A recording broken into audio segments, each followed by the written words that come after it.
Hello! So today we're going to talk about my worst books of the year so far. I have 3 books on this list, 2 of which have not yet received a spoiler discussion or video or anything from me. So those are the ones that I'm going to be focused on in this video. And then the last one has received spoilers, so I'm just going to talk about it really briefly. So I'll start with that one. The Wizard's First Rule is easily one of the worst books that I've read this year. I gave it 1 star.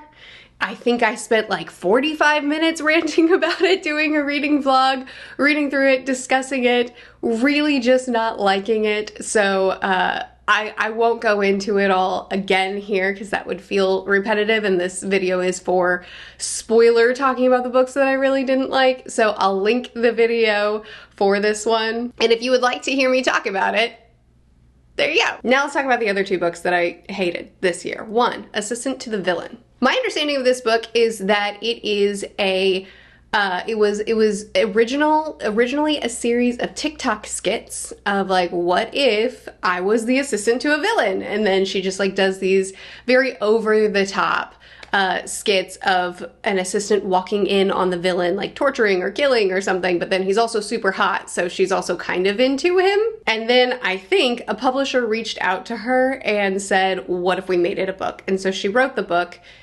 And then we got this. Now, after I finished reading the book, I did look up the TikTok skits because I hadn't seen them before. And they are so over the top. It's such a caricature. This clumsy, silly, oh my goodness, I walked in on you again, this crazy leather pants, wow. Like, it's such a thing that I can see, even though it's not, I didn't find it funny, but I can see how this in short format would work. But just taking this style of humor and then putting it in a long form book without really making it any deeper than that, it does not work. So we have a main character who stumbles on a lad. She's walking home in a forest, and the villain ends up pummeling her. he throws her to the ground because he's being pursued and she's gonna get caught up in the pursuit, and so he throws her to the ground. He's on top of her. He's trying to like be quiet as these men are passing them by, and he essentially saves her life. And the whole time she's just like, I'm so awkward. This is crazy. I find myself in situations like this a lot. All my friends, if they saw me just now, they would be like, oh, Evie, this is so you. I'm not kidding. Anyway, then he offers her a job as his assistant, and he essentially says, you know, like, yeah, you now know where my hidden castle is, or manor is. You know that I'm the villain. I recommend you take the job. I won't kill you if you don't, but it'd be a good idea to take the job. So she does. She takes the job. She becomes the assistant to the villain. Here's my list of complaints. 1, why is the main character like this? I feel like we women should know how to write women, not like this. Why are so many books that are like in a fantasy setting, but romance is really the point, you know, like where it's like a rom-com. So many books that are rom-com have the same main character, and she's so quirky and she's so clumsy and she falls over all the time. And oh, I'm so flighty of mind, but I'm very important too. Oh, he's so cute. I can't think straight right now. Why is this the character that I read so often? Surely we can figure out how to write an intelligent woman that also can fall in love. Can't we do that? I'm not a writer, but I feel confident that's something that could happen. Our main character was absolutely insufferable. Her entire character was, I'm so quirky. That was the whole thing. The love interest, the villain, not much better. He didn't really have a personality at all other than I'm the villain and I'm so hot. And that is enough to carry this entire book. Apparently, the formatting too, the whole thing is written like a bunch of skits. I'm not saying that it's the skits from the TikToks copy and pasted, because I don't know, but it's written like that. It's written with that sort of mental framing where a ton happens in this book. That's what's so funny. I finished this book thinking, oh my gosh, absolutely nothing happened. But then when I looked back, I'm like, no, actually things were happening in every single chapter. It's just that it was so disjointed and very rarely important to the plot. So we constantly had these like vignettes of moments that would happen in the chapter, and then escalate, and then be concluded, and then chapter done, and then new chapter. It's like a whole new scene, a whole new plot that we're going to explore in this short form way. As I said, this style wasn't really altered enough to make it actually work as a long form piece of work. And so you constantly have these like, oh, so kooky things that were coming up, but none of it ever felt important. It just felt like plot beats. It felt like plot points. Each chapter had a plot point instead of the book having a plot. I would like to return to our main character and how stupid she is. She's really dumb. We constantly had lines like, I'm once again going to quote something from the very beginning of the book, I think it's in chapter 1 or the prologue, where the villain is talking to her and she's like, how can you be hot and bad at this, and evil at the same time? Stop it, that's confusing. And that's about the amount of thought that she puts into every line that she delivers, and yet at some point we find out that she is absolutely intrinsic to the operation of the villain. I mean, she is gone for a day near the end of the book, or like past the halfway point. She's gone for a day and the whole thing falls apart. And then the characters start listing off all the things that she's been doing all this time that have been intrinsic to their operation and like depend on her. Now that she's gone, all of a sudden the shipments don't work. All of a sudden the bartering and the deals can't happen because she's the only one that can read this person's handwriting or that can manage this other person. All of a sudden everything cannot function anymore. I don't know how it was functioning before her for a super long time, but somehow it can't function anymore without her. But the entire book has been, whoopsie, she fell down again. Oh my goodness, he's so cute when he's killing people and torturing people. I'm kind of into that. Lols. It's been focused on these kooky, quirky vignettes instead of on the actual plot of the book, so that when the plot all of a sudden needs her, we have no context for this. I've not watched her do a single thing.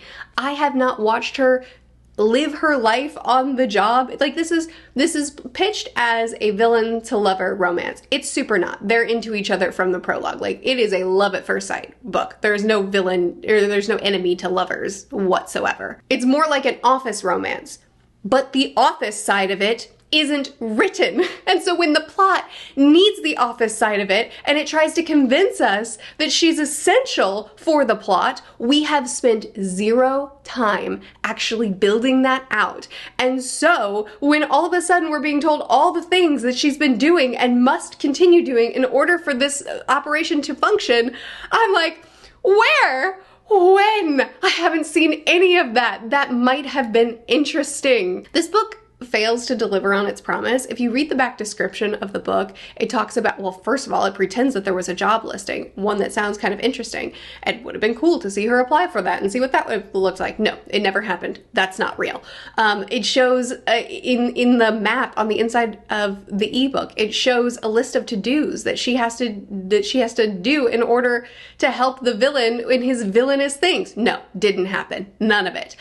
We don't actually watch her be the assistant to the villain. We just watch her fall down and fumble over her words and like put her foot in her mouth over and over again. We don't see him be a villain. We're told he is. We see heads hanging from the ceiling. We know that he tortures people when he's hangry. He shoots arrows at his interns because he needs some breakfast. We know that he is villainous, but we don't actually see it. We're just told it, and we don't actually see her do anything that assists him in any kind of way. So it promises to be enemies to lovers. It's not. It actually is supposed to be office to lovers. It's not. And then later on in the book, it tries to actually make good on the plot that was supposed to be there, but was never set up. And then this book had the audacity to end on a cliffhanger after delivering me zero meaningful plot, zero meaningful characters, zero meaningful romance. It has the audacity to say, read on to actually get some plot. You have not earned any of that. I did not like this book. Next book. I also read Life and Death. Now, I read this one last month. So let's talk about Twilight. Twilight, I'm not a fan of Twilight anyway, okay? So it wasn't gonna work out for me from the start. But this is a gender-bent Twilight, gender-swapped Twilight. So instead of Edward, we have Edith, and instead of Bella, we have Beau. Also, every other character, except for Bella's parents, have been gender-swapped too. So I'm not gonna go through the list because frankly, I don't remember. I think Rosaline became Royal. I remember that one because that one was, it seemed like there were better options. Let me see if I can think of some more. Jacob became Julie. His dad became Bonnie. Jasper was Jessamine. The hunter, not pirates, the hunter vampires. Victoria becomes Vance. Anyway, it doesn't matter. Okay, so everybody swaps except for Bella's parents because Bella's parents, because it's unlikely that Charlie would have had full custody of Bella as opposed to, Renee. Yeah, as opposed to the mom, which is how it was. Renee had the full custody, and then she goes and lives with Charlie because Renee's leaving, and she kept that. I feel like she could have put, like, a little bit of effort into it and also swapped them if she really wanted to, like, just make Renee in the military on deployment. So Charlie is the one that has, and then she comes home, and so she goes and lives with Renee. I mean, it doesn't matter that much. It's just weird that you stopped there. The reason for this book, other than, I must assume, cash grab, is that Stephenie Meyer wanted to prove a point. And the point was that Bella was not a damsel in distress. She was simply a human in a vampire world, and she was overpowered and outside of her control throughout much of the book because she's a human surrounded by vampires, not because she's a woman surrounded by men. Which, I mean, duh. Like, obviously, who would think otherwise? And for her accusers that are saying this is a sexist book and this is a damsel in distress, write an article. You could use 100 words to explain why that's silly. But instead you just copy and pasted the same book, and that's what this was. This was a copy and paste project. The majority of this book was the exact same thing with name swapping. It was the same scenes, the same angst, the same nothing happening other than pining. And while nothing happened, still everything progressed so fast. I mean, as far as I just met you and now I'm in love with you, and I'm also perfectly comfortable with you watching me while sneaking into my window and watching me while I sleep, because it's kind of cute, mostly because you're hot. And I couldn't live my life without you. I'll literally stop breathing if you leave me. Kind of obsession that happened in the course of like a month. Anyway. Beaufort, which is Beau's full name, moves to Forks. And what's interesting about the gender swapping is as I said, everyone is gender swapped except for parents. So, except for only Bella's parents. So, what's interesting is instead of only gender swapping Beau/Bella, Edith/Edward, and then leaving everyone the same and then just making it so that, you know when everybody is like super interested in the new kid, and so they're all like, oh my gosh, there's a new girl. We all need to ask her to prom at the exact same time. Well, the same thing happens to Beau. All the girls are like, we all must ask him to prom at the exact same time. But instead of just swapping, because I'm pretty sure the characters are evenly split. Like you have several male friends and several female friends in Bella's friend group. And instead of just changing who is pursuing Beau, you have to swap every single character. And same for the Cullen family. Instead of just leaving the Cullens alone because like they're fine, like, there's no reason to swap them too. Instead of just leaving them alone, you have to change every single one of their characters. And what's interesting about this choice is it has magnified how little these characters have any personality whatsoever. Because when you swap each of their names, I can't tell who's who. Like, I have no idea. The majority of these characters, I have no idea who any of them are. And again, not a Twilight fangirl, but it really amplifies how little personality they have. There's so little personality carryover with these name swaps that it's like, oh my gosh, I've lost the character if I've lost the name. There are a couple of changes, and the changes that are made are a choice.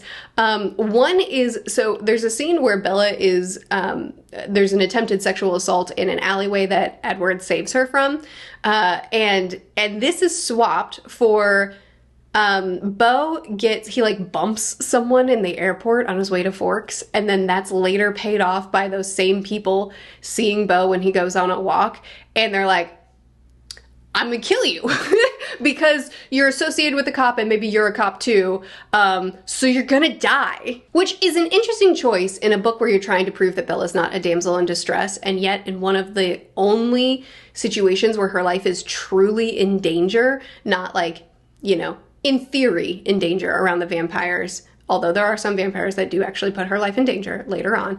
But one of the only situations where her life is actually in danger, you have to change what type of danger it is, because sexual assault does happen to men, but happens far more frequently to women. And so I guess you didn't think it was believable to put Bo in that same situation, so now you have to change it, but also the change that you choose is, we think you're a cop, so we're gonna kill you? 'Cause? Like, you could have just made it a standard mugging. You could have just made it like, okay, we want your money, and he's gonna get stabbed in the process, and Edith has to save him. Like, it could have been something more believable, but instead it's just like, ah, man, we really hate cops. You must be one. 'Cause we decided so. Not for any really good reason. Let's kill him. The whole scene was so stupidly written. The dialogue was goofy. And it was an interesting choice as far as, if you're not going to change anything in this book, or hardly anything in this book, why this specifically and why this way? And does it prove your point that she's not a damsel in distress? I don't think she was, but how does this help your point? I guess just because she wasn't a damsel in distress with the vampires, but maybe it's fine that she was with the humans. There's this really dumb loophole that's present in the original as well, where I think it's Jasper. I don't know, because I can't remember what any character is anymore because it's all jumbled in my brain now. But there's one character who doesn't see the future, doesn't read minds, but can see potential futures. And that what this character sees is not necessarily, maybe it was Alice, because it was a male character that was doing this in this book. It doesn't matter. Whatever they see, it's not necessarily the future unless it's like been determined by the character, then it's more solid. I think I've summarized that okay. There's this whole ridiculous scene where Bella / Bo is trying to get away because he wants to they want to save their mom from the character that's pursuing them, from the vampire that's trying to kill Bella for the fun of it, the hunter vampire. And not Alice, I don't know who it is. Anyway, one of the Cullens is keeping tabs on the bad vampire. And Bo decides, okay, well, because this vampire is keeping eyes on the bad vampire, it's okay that I'm changing my mind. They probably won't notice me. And so Bo takes a call and from the bad vampire, Vance in this book, from Vance. Bo takes a call from Vance. Vance convinces Bo to leave to get away from the Cullens and save Bo's mom, because he has the recording of his mom, you know, shouting Bo's name, and Bo's convinced that Vance has his mom, and so he tries to get away from them. And when he makes that decision, it doesn't seem like the Cullens notice, and he's like, oh, it's because his focus is on Vance and not me, so I can get away. This doesn't make sense, because when Vance made the phone call toward Bo, he had made the decision of exactly what he's doing. Made the phone call to Bo, he had made the decision of exactly what he was doing. Not only did he make the decision, but then he did the thing. So if one of the Cullens is so focused on Vance and paying attention to every move that he's making, then when Vance made the decision to manipulate Bo like this, to make the phone call, to play the videotape, how did the Cullen miss that? Again, I'm pretty sure this was, and I confirmed with my patrons who have read the books far more than I have, that this has always been a plot hole, but I'm complaining about the books, so I'm just gonna complain about it here too. The whole thing doesn't make any sense, and it's stupid, and it's a bad way to get to your next plot conflict that you're forcing into the book. Just like this nonsense with Bo in the alleyway. Like, you're not trying very hard to create your conflicts, ever. Anyway, I said in my wrap-up that this has got to be the worst ending to any book that I have ever read, and I would like to tell you why now. So, in this book, the other thing that Stephenie Meyer said about this book is that it was also kind of like a what if. Like, what if Bella, wait, what was it? What if Bella left the airport 5 minutes later or 5 minutes earlier or something like that? Like, what if Bella doesn't make it and she is past being able to be saved by the time Edward gets there? So that's what happens to Bo. Bo is bit by Vance, and by the time Edith gets there, it's too late. Bo's humanity can't be saved. Now, this is kind of an aside, and this is something that one of the patrons pointed out, and I thought was a really good point. All of the agency that Bella has in the original books is essentially removed in Life and Death. Bo has less agency than Bella did, because with Bella, over time, she tries to convince Edward to turn her into a vampire. She wants to be a vampire, but because we're cramming everything into one book in this one, there is no discussion of Bo wanting to be a vampire. There's no discussion of Bo feeling out of place in the human world. There's no discussion of their future at all, really. Instead, Bo is just bit, and then Edith turns him into a vampire without any prior discussion or agreement. And now he's a vampire. And now you have to convince your parents that you're dead and cut them off forever, because for some reason that needed to be a thing in this book. So once again, that's just kind of like an interesting change that Meyer made here, but that's not what I want to complain about. Here's what I want to complain about. After Bo becomes a vampire, not only does Edith say, you're dead now, we're gonna have the funeral, we're gonna watch your parents mourn you, and like they never get to see you again. The last words that you said to Charlie, where you just wrecked his entire life and told him that you want nothing to do with him and spit your mother's words back in his face, those are gonna be the last words you ever say to him. And like, big sorry, they're gonna live the rest of their lives sad now. That's what happened there. And then we have the most egregious info dump I have ever read, where Bo is in excruciating pain going through his vampire transformation, and Edith is just sitting there talking to him the whole time, and she's like, man, we could have had this life, it could have been different, I really planned on things being different, but it's not, so let me tell you everything, because you're a vampire now. So there's these Volturi. Let me tell you all about what they do and what they're about. You know what? You probably need to know the whole background of all the Cullens too. Let me tell you all the backstories of all the Cullens. And you know what? Now that we're here, we should also deal with the werewolves. Even though they weren't brought up in this book hardly at all, not explored in this book at all, and there's no reason to include it at the ending of this book, we're gonna address that too. It wasn't all while he was in excruciating pain, and then Edith was saying everything. A large part of it was, and then once he's no longer in excruciating pain and he's just like all of a sudden the best vampire, and he's not like a normal youngling vampire. I don't know if that happened before because I didn't finish the series. Also after that, they go to visit the werewolves and have a conversation with them, and there's a bunch of lore dump for that too. It's like, this is what the ending felt like. It felt like Stephenie Meyer said, I put all the work in to build out this world over 4 books. You're getting it in this book, whether you like it or not. Which doesn't make any sense. If you only plan on writing one of these books, fine. You don't have to cram all the lore that you ever thought of in this one book. It doesn't matter. All your readers that are reading this book have already read all the other books, except for me, because I'm an idiot and I let myself be tortured this way.